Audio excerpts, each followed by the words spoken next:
नमस्कार विद्यार्थी मित्रांनो, स्वागत आहे तुमचं आपल्या ए क्लास एज्युकेशन यूट्यूब चॅनलमध्ये।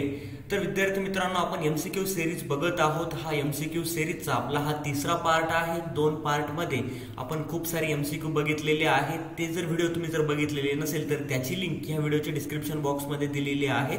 तिथे जाऊन तुम्ही ते दोन व्हिडिओ बघू शकता। तर त्यामध्ये खूप सारे एमसीक्यू घेतलेले आहेत, इम्पॉर्टंट एमसीक्यू आहेत जे की तुम्हाला महावितरणमध्ये विद्युत सहाय्यक ह्या पदासाठी विचारले जाऊ शकतात आणि महापारेषणमध्येही तुम्हाला ते एमसीक्यू त्या ठिकाणी विचारले जाऊ शकतात। अत्यंत महत्त्वाची एमसीक्यू आपण बघत आहोत। अत्यंत महत्त्वाची ही एमसीक्यू सिरीज आहे।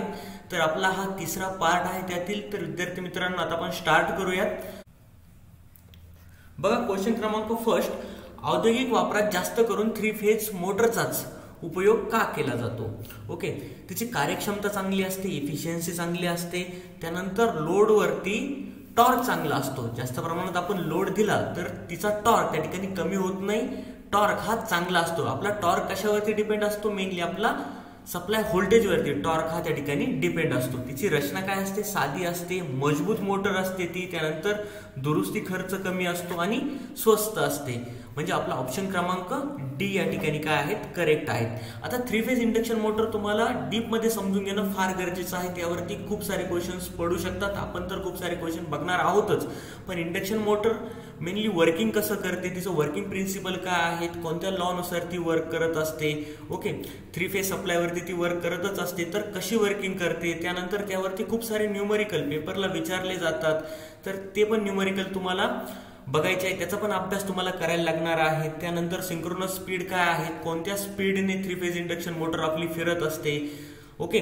तर ह्या सर्व गोष्टींचा अभ्यास तुम्हाला जर करायचा असेल तर विद्यार्थी मित्रांनो, आपली महावितरणची एक स्पेशल बॅच सुरू होत आहे। ह्या बॅच मध्ये तुम्हाला सर्व लाईव्ह आणि रेकॉर्डेड लेक्चर्स भेटतील। जे विद्यार्थी लाईव्ह लेक्चर करू शकत नाही त्यांच्यासाठी आपण रेकॉर्डेड लेक्चर्स अवेलेबल करून दिलेले आहेत। त्यानंतर सर्व लेक्चरच्या नोट्स भेटतील, त्यानंतर टेस्ट सिरीज पण अवेलेबल आहेत आणि प्रत्येक टॉपिक आपण डीप मध्ये बघत आहोत। सिंक्रोनस मोटर असेल, ट्रान्सफॉर्मर असेल, बेसिक इलेक्ट्रॉनिक्स असेल, सर्व जे टॉपिक आहेत ते आपण डीप मध्ये बघत आहोत। यामध्ये तुम्हाला इलेक्ट्रिशियन ट्रेड थेरीचे पण लेक्चर्स भेटतील, मराठीचे पण भेटतील आणि अंकगणित बुद्धिमत्ताचे पण सर्व लाईव्ह प्लस रेकॉर्डेड लेक्चर्स भेटतील। सर्व बॅच तुम्हाला लाईव्ह आणि रेकॉर्डेड स्वरूपात भेटेल। 6 महिने त्यांची कालावधी आहेत आणि एक व्हिडिओ तुम्हाला अनलिमिटेड वेळा बघता येईल। अत्यंत कमी फीज मध्ये आपण बॅच अवेलेबल करून दिलेली आहे। तुम्ही सर्वांनी ए क्लास एज्युकेशन ऍप इन्स्टॉल करायचं आहे। ह्या ऍप वरती तुम्हाला बॅच भेटून जाईल, तिथून तुम्ही बॅच परचेस करू शकता आणि तुम्हाला जर बॅचला ऍडमिशन घ्यायचं असेल तर ह्या नंबरला तुम्ही कॉन्टॅक्ट करू शकता, 8379052448 आणि 8669391631। तर तुम्हाला पूर्ण डीप मध्ये स्टडी त्या ठिकाणी करता येईल। तर सर्वांनी एकदा ए क्लास एज्युकेशन ऍप इन्स्टॉल करा। तर आता आपण सर्व जे क्वेश्चन आहेत ते बघूयात। क्वेश्चन क्रमांक 2, 3 फेज इंडक्शन मोटरच्या स्टॅटरला 3 फेज सप्लाय दिला असता स्टॅटरमध्ये कोणते चुंबकीय क्षेत्र निर्माण होते? तर फिरते चुंबकीय क्षेत्र निर्माण होते। तर नेमके आता फिरते चुंबकीय क्षेत्र कसे निर्माण होते? तर विद्यार्थी मित्रांनो, तुम्हाला डिटेल्समध्ये अभ्यास करायचा असेल तर ए क्लास एज्युकेशन ऍप तुम्ही इन्स्टॉल करून घ्या। त्यावरती तुम्हाला ह्या सर्व गोष्टी भेटतील आणि तुमच्या कन्सेप्ट त्या ठिकाणी क्लिअर होतील। आता ह्या ठिकाणी तुम्हाला पूर्णपणे समजून सांगायला, डिटेल्समध्ये डायग्राम काढून समजून सांगण्यासाठी इतका वेळ नाही आपल्याकडे, पण मी तुम्हाला थोडक्यात सांगतो, ओके।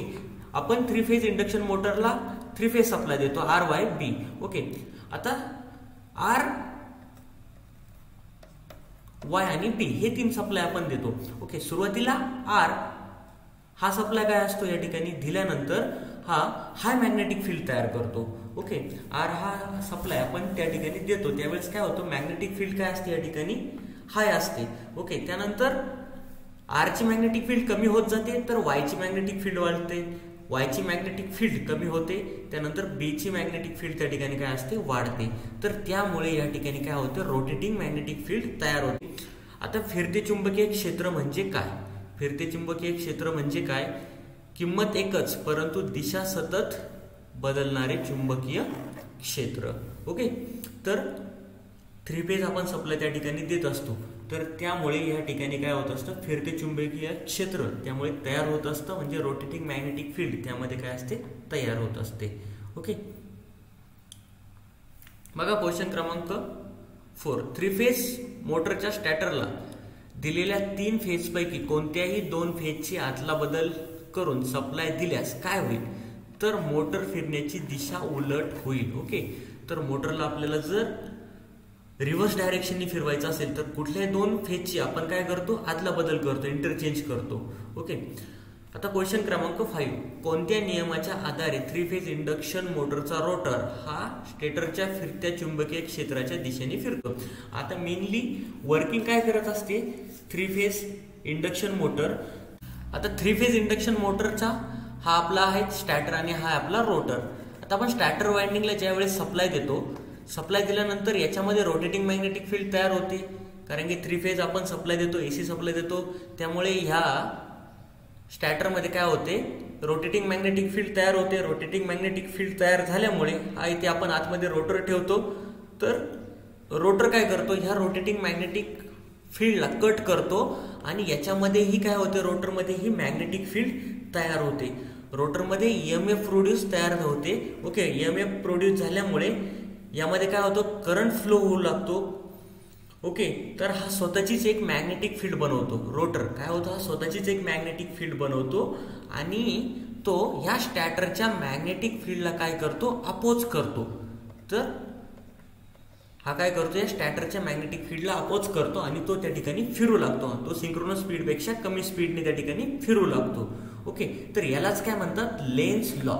तर लेन्झ लॉ नुसार आपली 3 फेज इंडक्शन मोटर त्या ठिकाणी काय करत असते, वर्किंग करत असते. लक्षात ठेवा, पेपरसाठी इम्पॉर्टंट क्वेश्चन आहे, तुम्हाला पेपरला विचारला जाऊ शकतो.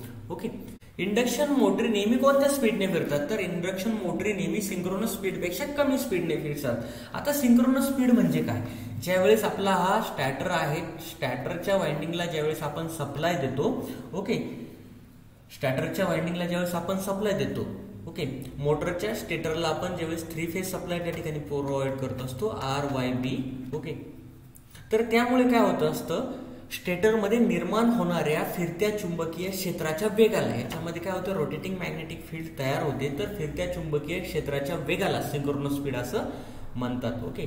मोटरचं स्पीड ऑलवेज सिंक्रोनस स्पीडपेक्षा कमीच असतं. ओके. का कमी असतं, तर याचा आन्सर तुम्ही मला कमेंट बॉक्समध्ये सांगायचं आहे. ओके. नाही जमलं तर मी तुम्हाला त्यानंतर नेक्स्ट लेक्चर्समध्ये सांगेलच. ओके. तर आता बघा, नेक्स्ट सिंक्रोनस स्पीडचे सूत्र कोणते. आता सिंक्रोनस स्पीडचं सूत्र काय आहेत.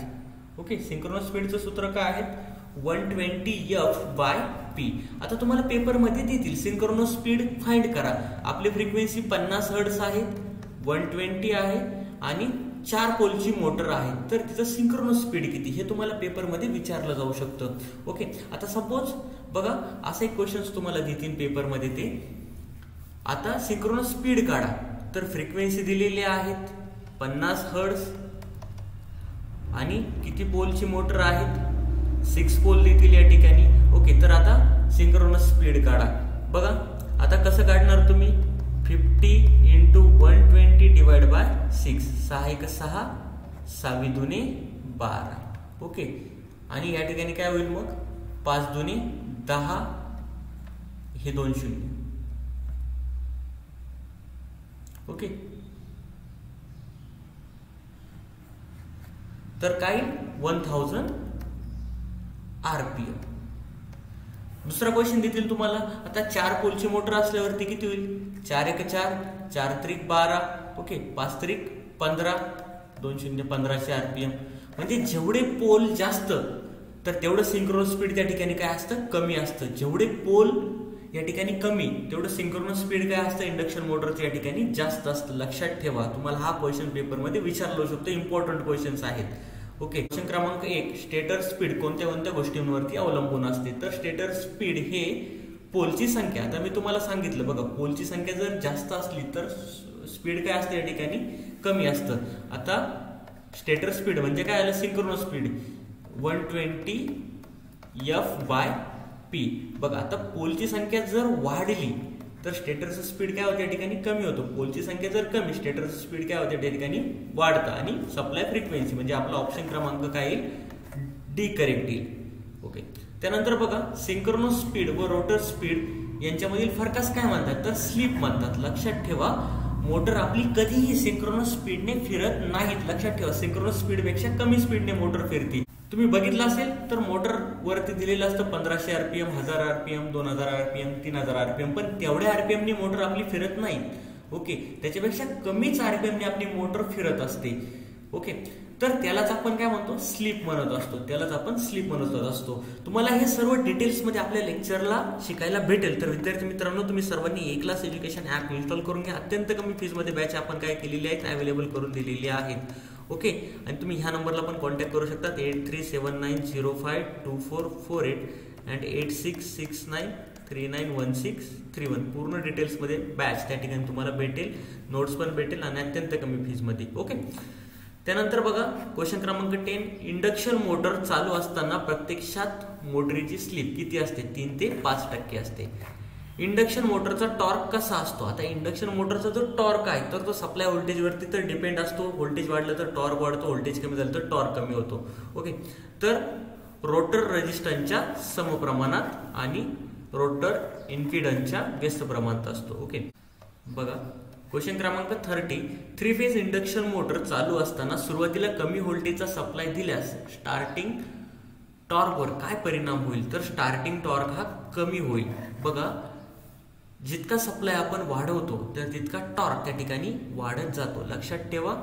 तर सुरुवातीला कमी आपण व्होल्टेज दिल्यास तर टॉर्क पण काय राहील त्या ठिकाणी, कमी राहील. क्वेश्चन क्रमांक 14. इंडक्शन मोटरला सप्लाय देता क्षणी सुरुवातीला रोटरमध्ये निर्माण होणारा EMF किती असेल? जास्तीत जास्त असेल, कारण की सुरुवातीला ते रोटेटिंग स्टेजमध्ये नसते, त्यामुळे EMF त्या ठिकाणी काय असेल, जास्तीत जास्त असेल. व्होल्टेज त्या ठिकाणी जास्तीत जास्त असेल. ओके, 3 फेज इंडक्शन मोटरचा स्टार्टिंग टॉर्क खालीलपैकी कोणाच्या समप्रमाणात असतो? तर तो काय असतो, व्होल्टेजच्या समप्रमाणात असतो. तर torque is directly proportional voltage square, E square.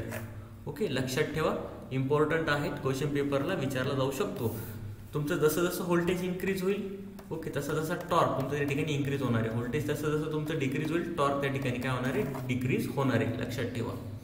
बघा, तर टॉर्क म्हणजे एक प्रकारची फिरण्याची जी काय आहे शक्ती त्या ठिकाणी.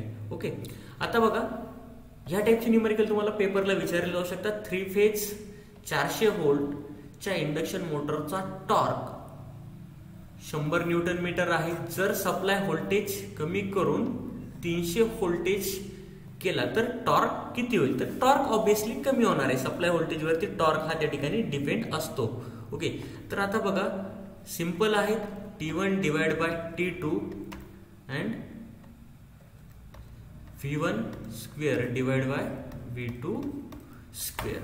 ओके, हा फॉर्म्युला या ठिकाणी लक्षात ठेवायचा आहे आणि सिम्पली याच्यावरून तुम्ही फॉर्म्युला पण कॅल्क्युलेट करू शकता, काही अवघड नाहीये. ओके, तुम्हाला फॉर्म्युला जरी नाही माहिती तरी तुम्ही हे न्यूमेरिकल या ठिकाणी सॉल्व्ह करू शकतात.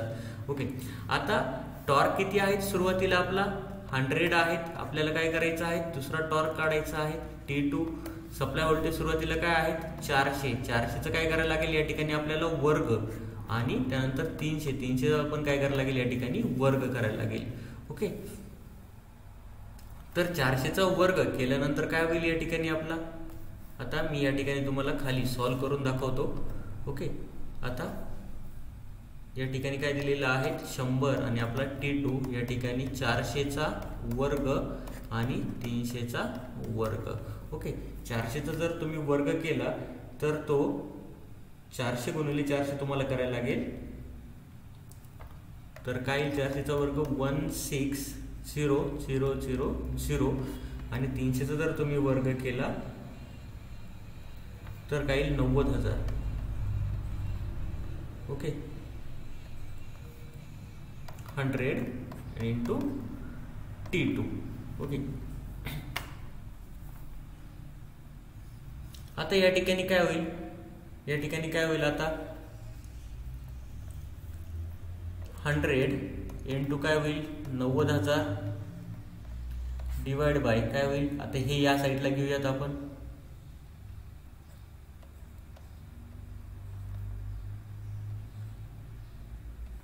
ओके, याचं जर तुम्ही कॅल्क्युलेशन केलं, 100 into 90,000, okay, divide by 1,60,000. Okay, तर आपला आन्सर काय येईल, आपला जो टॉर्क आहे तर तो काय येईल, 56.25 न्यूटन मीटर. आहेत काय आन्सर आपलं, बघा 56.25 न्यूटन मीटर आपलं ऑप्शन क्रमांक बी या ठिकाणी काय आहेत, करेक्ट आहेत. अशा प्रकारचे सिंपल न्यूमेरिकल तुम्हाला पेपरमध्ये विचारले जाऊ शकतात. आपण क्लासमध्ये याच्यापेक्षाही ॲडव्हान्स खूप सारे न्यूमेरिकल घेत असतो. ओके, तुम्हाला जर ही एमसीक्यू सिरीज आवडत असेल तर तुम्ही व्हिडिओला एक लाईक नक्की करा, तुमच्या मित्रांपर्यंत व्हिडिओ जास्तीत जास्त शेअर करा. ओके, क्वेश्चन क्रमांक 17, 3 फेज इंडक्शन मोटरच्या रोटर सर्किटचा रेजिस्टन्स वाढवत केल्यास टॉर्कवर काय परिणाम होईल? स्टार्टिंग टॉर्क वाढेल परंतु रनिंग टॉर्क काय राहील, स्थिर राहील. ओके, लक्षात ठेवा. क्वेश्चन क्रमांक 18, कोणत्या इन्सुलेशन वर्गातील इंडक्शन मोटरचा स्टार्टिंग टॉर्क हा उच्च असतो? तर क्लास सी.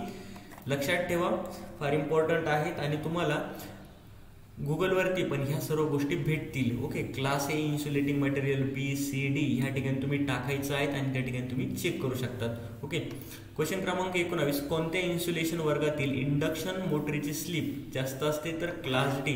आणि कोणत्या इन्सुलेशन वर्गातील इंडक्शन मोटरीची स्लिप कमी असते? तर क्लास ई. ओके, बघा त्यानंतर नेक्स्ट क्वेश्चन, 3 फेज इंडक्शन मोटरीची स्पीड कशी असते?